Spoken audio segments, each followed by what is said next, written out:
Who is like the wise, and who knows the interpretation of a thing? A man's wisdom makes his face shine, and the hardness of his face is changed. Solomon begins by challenging his audience to find a truly wise person, implying they are rare or even non-existent. He observes that true wisdom is more than inner knowledge. It is an outer brightness that softens a harsh, hostile expression into one of confidence, grace, and focused attention. In biblical times, a hard face often reflected the suspicion of an unstable or oppressive political environment.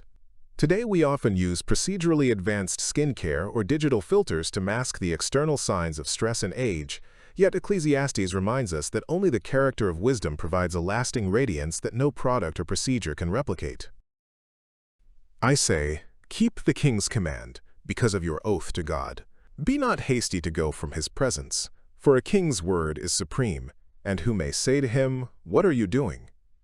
Solomon advises respect for royal authority, noting that a king in the ancient world possessed absolute legislative, administrative, and judicial power. Wisdom leads a person to deal with such power through prayerful thought, rather than impulsive, demanding, or presumptuous behavior that could prove fatal. Ancient subjects feared the literal face and scepter of the monarch. Modern professionals must navigate complex corporate hierarchies or regulatory legal systems. While the king has evolved into a CEO or regulator, the principle remains. Acting impulsively against authority without discernment leads to meaningless frustration. For there is a time and a way for everything. No man has power to retain the spirit or power over the day of death. There is no discharge from war. Solomon lists things beyond human control: the wind, spirit, the day of death, and the necessity of battle. Recognizing these limits takes the pressure off those who believe they must master every outcome.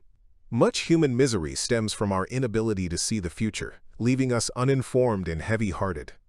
Ancient seekers looked to omens or prophets to glimpse the future. Today, we rely on big data and predictive analytics. Yet we are no closer to knowing the ultimate end result of our actions, proving that human inadequacy is a universal baseline across the ages. Because the sentence against an evil deed is not executed speedily, the heart of the children of man is fully set to do evil. Solomon observes the futility of dishonest funerals where wicked men are given great praise despite harming others. He identifies justice delayed as a primary reason why human hearts become full of desire to commit evil. They begin to believe they have escaped accountability entirely. Biblical provinces faced the reckless abuse of political power. Modern justice delayed often manifests in legal loopholes and light sentencing, which Ecclesiastes warns only emboldens the schemes of the crooked heart.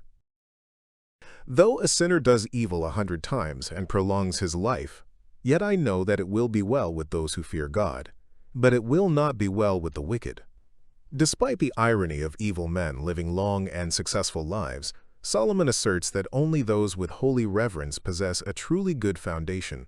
The wicked man's days are compared to a shadow, unstable, shifting, and destined to vanish. We often see unethical moguls flourish through deceptive means. Ecclesiastes directs us to look past temporary surplus toward the eternal reckoning that only God provides. So I commend enjoyment, for man has no good thing under the sun, but to eat and drink and be joyful. In the face of life's unsolvable enigmas, the preacher's antidote is the God-given capacity to find satisfaction in simple daily routines. This joy is the portion that accompanies a person through their labor. Biblical people found joy in simple grain and new wine. Today, hustle culture convinces us that joy is a milestone, reached only after massive success. But the preacher invites us to see our simple lunch or daily work as the hand of God right now. Then I saw all the work of God, that man cannot find out the work that is done under the sun. Even though a wise man claims to know, he cannot find it out. Solomon concludes that even with a laborious search, humanity lacks the power to decode God's overall plan from beginning to end. The world is a puzzle that defies human mastery.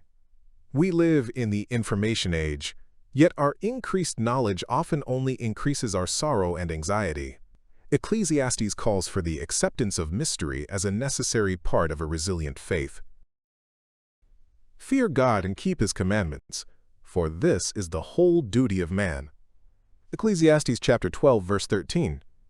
Subscribe and join for our next video on Ecclesiastes chapter 9.